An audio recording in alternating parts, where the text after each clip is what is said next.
नहीं चलूंगी जहां ये मुझे चलाना चाह रहे हैं। मेरे इलाके ने जो सबका, हम सबका सर ऊंचा करा, दिल्ली की मीडिया तक ने इस पर रिपोर्ट बनाई कि वहां से ऐसा उदाहरण पेश हुआ है कैराना से। ये उस उदाहरण को तोड़ने की और सिर्फ अपने लालच की, सिर्फ अपने लालच की राजनीति में जो लोग इस तरीके से समाज को तोड़ रहे हैं, तो वो पहले मेरे पत्थर मारे, मुझे गाली दे, मैं सबसे आगे रहूंगी, लेकिन मैं इस काम से हटूंगी नहीं। आप सब मेरे अपने हो, मैं किसी को नहीं छोड़ूंगी। मेरी माए बहने, आप सभी को नमस्कार।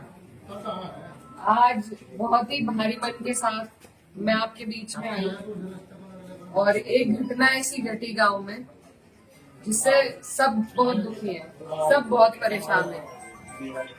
मंदिर का इस तरीके से मंदिर को खंडित करना, किसी भी आस्था की जगह को खंडित करना, ये कहीं भी बर्दाश्त के काबिल नहीं है और इसकी जितने कड़े शब्दों में वो हम निंदा करते हैं। और जो भी कोई इसका मुजरिम है, जो चले गए, ना उनका कोई हिमायती है, ना कभी किसी ने उनकी हिमायत में फोन किया, और भी कोई अगर आपको इसमें लगते हैं तो उनको भी कड़ी से कड़ी सजा मिलनी चाहिए। मेरी ये आप लोगों से बस इतनी विनती है कि यहाँ पर पूरा गांव है हमारा, हमारे पक्ष के लोग भी हैं, विपक्ष के लोग भी हैं। एक तरीका होता है आलोचना करने का, एक तरीका होता है विरोध करने का, और विरोध से किसी को आपत्ति नहीं है, लेकिन जो जिस तरीके की भाषा का उपयोग किया गया, जो चीजें कही गई धर्म के ऊपर, बिरादरी के ऊपर, महिलाओं के चरित्र के ऊपर, क्या हम पूरे देश में ये संदेश देंगे कि ऐसा हमारा समाज है, ऐसा हमारा इलाका है? ये मेरा आप लोगों से सवाल है। मैं जब चुनाव जीती थी तो मैं इतनी खुश थी, इसलिए नहीं कि मैं जीती, इसलिए कि मुझे सर्व समाज ने, सर्व धर्म ने, सर्व जाति के लोगों ने मुझे अपना वोट दिया था। मेरे लिए उससे बड़ी उपलब्धि जीत की नहीं थी। और हर जगह आप देखेंगे, अगर मैंने कई बार ये बात कही कि मेरे लिए सबसे बड़ी उपलब्धि है कि मुझे सबने वोट दिया, सबने अपना आशीर्वाद दिया, अपनी बेटी माना, अपनी बहन माना, और आप सभी मेरी हिम्मत हो। आज अगर इस तरीके की बातें हमारे क्षेत्र से उठेंगी तो मुझे बहुत तकलीफ हुई, शर्म आई मुझे कि मेरे अपने, जो मेरे मामा है, नाना है, भाई हैं, आज उनके बीच में ऐसी बात हो रही। और ये सिर्फ मुझे गाली नहीं है, मेरे इलाके की, मेरे समाज की, मेरे इस इलाके की जितनी भी बेटियां हैं, जो मुझे यहाँ आके कहती थी कि दीदी हम भी आपकी तरह आगे बढ़ेंगे, हम भी आगे निकलेंगे, उन सब के कदम इससे डगमगाएंगे। और मुझे ये बात बर्दाश्त नहीं। मेरे पे तरह तरह के सवाल उठाए जा रहे हैं। मैंने कभी धर्म की राजनीति नहीं करी, कभी जात बिरादरी की भी नहीं राजनीति करी। मेरे लिए सब मेरे अपने हैं। जहां जिसे मेरी जिस वक्त समस्या होगी, जिस वक्त मेरी जरूरत होगी, मैं वहां पहुंचूंगी। मेरा परिवार बहुत सालों से, लंबे अरसे से राजनीति में है, आप लोगों के आशीर्वाद से। और हमारे वहां पर बाबूजी हुकुम सिंह जी का परिवार और हमारा परिवार लगातार राजनीति में रहा। कभी वो जीते, कभी हम जीते, लेकिन मैं आज उन्हें नमन करते हुए आपको ये बताना चाहती हूँ, कभी ऐसा नहीं हुआ कि किसी ने किसी पर व्यक्तिगत टिप्पणी करी हो, किसी ने किसी को इस तरीके की ओछी बातें कही हो। तो वो एक राजनीति का स्तर था। और आज जो राजनीति का स्तर हम लेके आ रहे हैं, मेरे काम हो सकता है लोगों को पसंद ना हो, बिल्कुल 5 साल बाद मुझे आपके बीच में आना है, मैं किसी आपकी कसौटी पे खरी नहीं उतरी, मैं वोट मांगने की भी हकदार हूं, और आपको देना भी नहीं चाहिए। लेकिन अगर कोई आपके इलाके से कोई लड़की अगर हौसला कर रही है, आगे बढ़ रही है, तो क्या उसे गालियां मिलनी चाहिए? क्या मैं आपके समाज की बेटी नहीं हूं?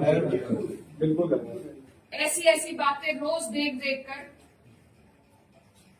कि इन्होंने तो धर्म बदल लिया था, ये तो सब हमारे इतिहास का हिस्सा है। इसका जवाब मैं दे सकती हूँ या कोई और दे सकता है क्या? मुझे किसी ने कहा कि अपने पिता की तरह कभी कभी खनक आती है आवाज में, तो मैं वो बात बदल नहीं सकती। मेरे खून में शामिल है, बिरादरी भी खून में शामिल है। निकाल लो, आप निकाल लो मेरा खून, लेकिन इस तरीके से ना तो मेरे समाज का ना मेरा सर इस तरीके से ना झुकाओ सारी दुनिया के सामने ही। मेरी आप सबसे अपील है हाथ जोड़ के। मैंने कभी नहीं कहा, कभी नहीं करी मैंने धर्म की राजनीति, ना मैं करूंगी। बहुत आसान है अगर मैं सिर्फ मुसलमानों की बात करूं, बहुत आसान है, मुझे कहीं भी नहीं जाना। हिंदू मुस्लिम सब करने बहुत आसान है, लेकिन मैं करना नहीं चाहती। आप सब मेरे अपने हो और मैं करूंगी भी नहीं। कोई कितना ही धकियाए, ये मेरी कसौटी है और पूरे 4-5 साल जो भी मेरा टाइम बचा उस पर मैं खरी उतरूंगी। मैं कभी भी इन लोगों से दब के उस रास्ते पे नहीं चलूंगी जहां ये मुझे चलाना चाह रहे हैं। मेरे इलाके ने जो सबका हम सबका सर ऊंचा करा, दिल्ली की मीडिया तक ने इस पर रिपोर्ट बनाई कि वहां से ऐसा उदाहरण पेश हुआ है कैराना से। ये उस उदाहरण को तोड़ने की और सिर्फ अपने लालच की, सिर्फ अपने लालच की राजनीति में जो लोग इस तरीके से समाज को तोड़ रहे हैं, तो वो पहले मेरे पत्थर मारे, मुझे गाली दे, मैं सबसे आगे रहूंगी, लेकिन मैं इस काम से हटूंगी नहीं। आप सब मेरे अपने हो, मैं किसी को नहीं छोड़ूंगी। और ये जो लोग हैं, जो बात अभी मामा जी ने कही कि ये जो लोग हैं जिनको आजकल महापुरुष की उपाधि दी जा रही है, महापुरुष अगर कोई है तो बाबू हुकुम सिंह जैसे लोग हैं। ये नहीं है जो समाज को तोड़ रहे हैं, जो हिंदू मुस्लिम का विवाद पैदा कर रहे हैं। हमारा ये गांव आसपास का जो इलाका है, सबसे पहले अपना पड़ोस होता है, बाकी चीजें बाद में होती है। और जब पड़ोस में ही इस तरह की नफरत भर दी जाएगी, बो दी जाएगी, तो बताइए हम कहाँ जाएंगे। आज मैं इस गांव में आई, मेरे पे ये भी इल्जाम लगाए गए कि 10 दिन से आई नहीं। पुलिस का हाल देखो यहाँ पर, रात से प्रशासन का मेरे पे फोन है, आप क्यों जा रही हो वहाँ? क्यों ना जाऊं मैं, मेरा इलाका नहीं है ये, कौन रोक देगा मुझे? लेकिन हम इसलिए नहीं आए क्योंकि खोसपुरा में 13वीं थी, उस वजह से उस सम्मान में हम राजनीति की बात करने आपके बीच में नहीं आए। लेकिन हर बात के विवाद बढ़ाना, इल्जाम लगाना, आज आपके बीच में आके धरातल के जो हालात है वो भी सामने आए। आप लोगों ने कई बातें बताई, कमेटी को लेकर बात बताई, वो सब भी जांच का विषय है। लेकिन फिलहाल जिस पे उंगली उठाई कि इस बच्चे ने ये करा, क्या वो बच्चा जेल नहीं गया? उसके गार्जियन भी गए। अगर मैंने हिमायत करी, आप मेरे 10 जुत्ते उठा के मारो।